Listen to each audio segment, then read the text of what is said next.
And Paul chose Silas, and departed, being recommended by the brethren unto the grace of God. And he went through Syria and Cilicia, confirming the churches.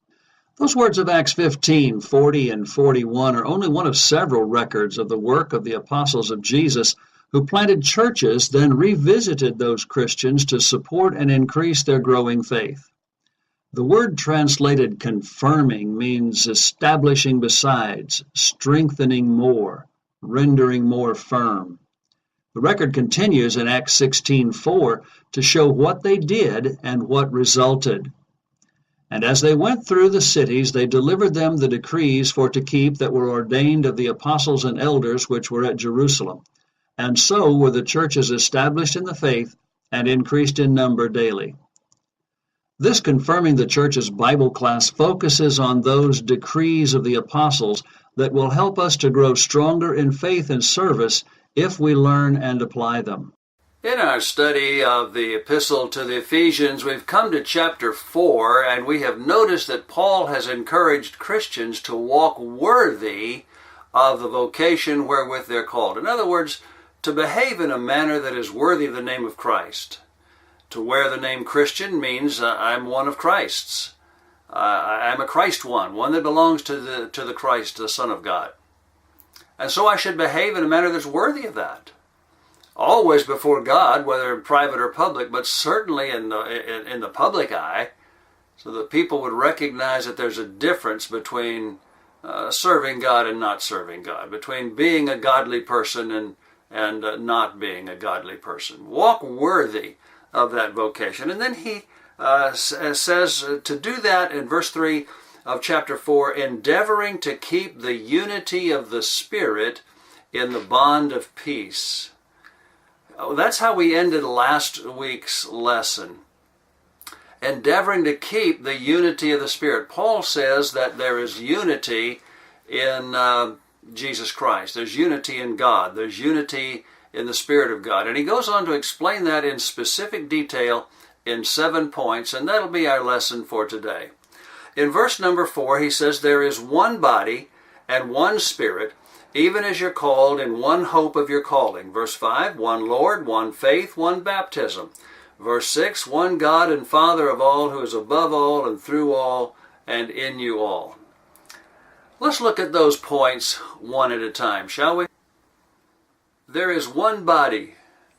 9 times in this epistle, 4 times here in chapter 4, Paul says clearly that there is one body. What does he mean by one body? Well, he's answered that question in chapter number 1. At the end of the chapter, verse number 22, God has put all things under his feet, that is, under Christ's feet, and gave him to be head over all things to the church, which is his body, the fullness of him that filleth all in all. The church is the body of Christ. Christ is the head of the church. So we see the church here and in many places in the New Testament described as in terms of the human body with its various members and parts. Paul would say on one occasion the eye and the ear, they're different. And the eye can't say, well, because I'm not an ear, I'm not a part of the body. And so we need to recognize that each one of us is a specific part of the body of Christ individually, and collectively we work together to make the whole body a reflection of God in the world today. Paul said here in chapter 4 and in verse number 4, there is one Spirit. 12 times in this epistle, Paul will emphasize the unity, the singularity of the Spirit of God. Back in chapter 2, look at verse number 16. That he might reconcile both unto God in one body by the cross, having slain the enmity thereby. And he came and preached peace to you which were far off, and to them that were nigh. Through him we both have access by one Spirit unto the Father. And so he's emphasized here one Father and one Spirit and one Son. This is not a new thought when we come to chapter 4. We oftentimes point to these 3 verses, chapter 4, verses 4, 5, and 6, as being the specific delineation of the oneness of God and everything about God, the 7 ones, the unity of the Spirit. But this isn't the only time that he's mentioned that. It is by one Spirit that we all have access to the Father of God. There's one Father, one Son, and one Holy Spirit. That's important as Paul concludes this list. In verse number 4, he continues, even as you're all called in one hope of your calling. Everybody has the same hope. Every Christian has the same hope. Now, we see people today who call themselves Christians, who have different ideas of what it means to be a Christian and what they're looking forward to, but there is one hope of those who are Christians in the way that God defines Christians. In chapter 1, verse number 18, that the eyes of your understanding being lightened, that you may know what is the hope of his calling and what the riches of the glory of his inheritance in the saints. What inheritance do we have? The eternal home with God our Father. That is our hope. We follow Jesus Christ because he is our only true, realistic expectation of getting into heaven and being there eternally with God in that perfect home of peace and love and harmony. Verse 5, there is one Lord. Sad that most in the religious world do not recognize that. Some follow this master and some follow another master. That's the meaning of the word Lord. But Paul in this epistle, and of course throughout the Bible, we're told that there's one God and Jesus Christ is the only Son of God, the only way to our salvation, John chapter 14 and verse 6. But in chapter 1 and verse 3 of this epistle, Paul has already spoken to us of this matter. Blessed be the God and Father of our Lord Jesus Christ, who hath blessed us with all spiritual blessings in heavenly places in Christ. Every spiritual blessing that God is willing and able to give from heaven to people on earth, he gives to those who are in Christ. No blessings are anywhere else, and no blessings are omitted from those who are in Christ. Jesus Christ is the one Lord, the one Master that we should follow. There's no question of that to those who read and understand what the Bible is talking about. It's the whole message of the Bible. And Paul writes further in this 5th verse of Ephesians chapter 4 that there is one faith. One faith is all the Bible talks about. The New Testament, as we mentioned before, God had one way of communicating with man, expected one form of worship and service before the days of Moses. And then from the days of Moses unto the days of Christ, he had another law in place, what we see as the Old Testament generally. And then since the days of Christ, the Old Testament is taken out of the way. It never was for anybody but the Jews, and now it's taken out of the way for everybody. Nobody is amenable to it. And the New Testament of Jesus Christ is for all the world. Mark 16, verse 15, for example.